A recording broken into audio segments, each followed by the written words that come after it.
Total Sports Zone. All sports, all action, one zone.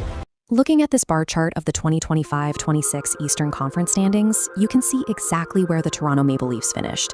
Down near the very bottom, a staggering distance away from the playoff contenders, wrapping up an abysmal campaign with a mere 78 points. Toronto's slide to the bottom of the conference began with the loss of Mitch Marner and was finalized in March when Austin Matthews underwent MCL surgery. The front office didn't survive the wreckage. General manager Brad Treliving was fired before the dust even settled on the regular season, creating a massive leadership vacuum at the very top of the organization. But the person pulling the strings isn't the empty GM chair. MLSE chairman Keith Pelly watched this disaster unfold, and he has made it clear that the current sunk costs are no longer tolerable. Whoever steps into the general manager role won't have the luxury of tweaking the roster around the edges. Ownership has mandated a total liquidation and a systematic organizational reset. The first priority for any incoming GM is the immediate removal of the head coach. Before a single player is moved, the locker room culture has to be purged.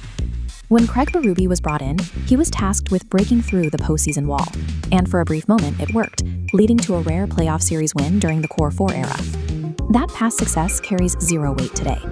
Retaining a head coach after a 78-point disaster ensures the atmosphere of institutional failure lingers into the 2026-27 season. Executing this step requires an external voice with a proven pedigree.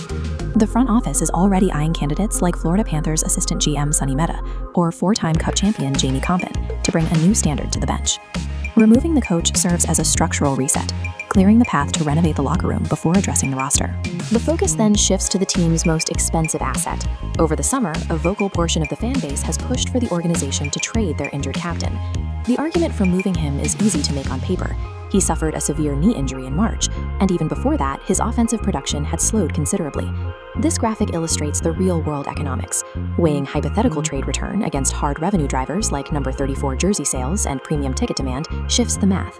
Furthermore, his elite win rate in high-stakes international games, including Olympic gold, proves he can anchor a winner. An NHL team operates as a corporate business.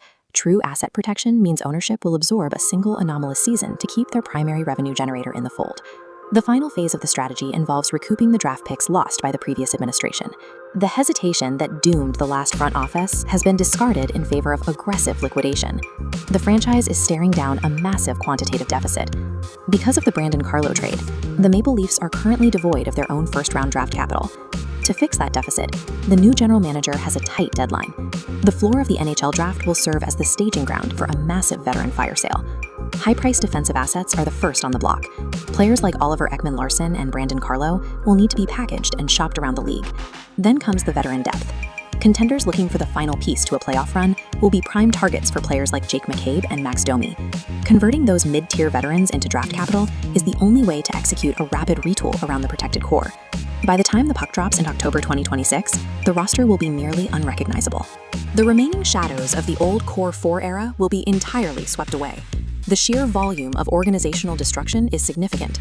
We are looking at an ousted general manager, a fired head coach, and half a multi-million-dollar roster shipped out to the highest bidders. All of this collateral damage circles back to one singular focal point. Austin Matthews remains the sole survivor, the centerpiece the franchise is aggressively reshaping itself around. This ruthless summer confirms that the days of preaching patience are over. In hockey's largest market, organic growth has lost its currency. If this radical restructuring fails to deliver a postseason run in 2027, the organization will likely spend the next decade buried in a total rebuild.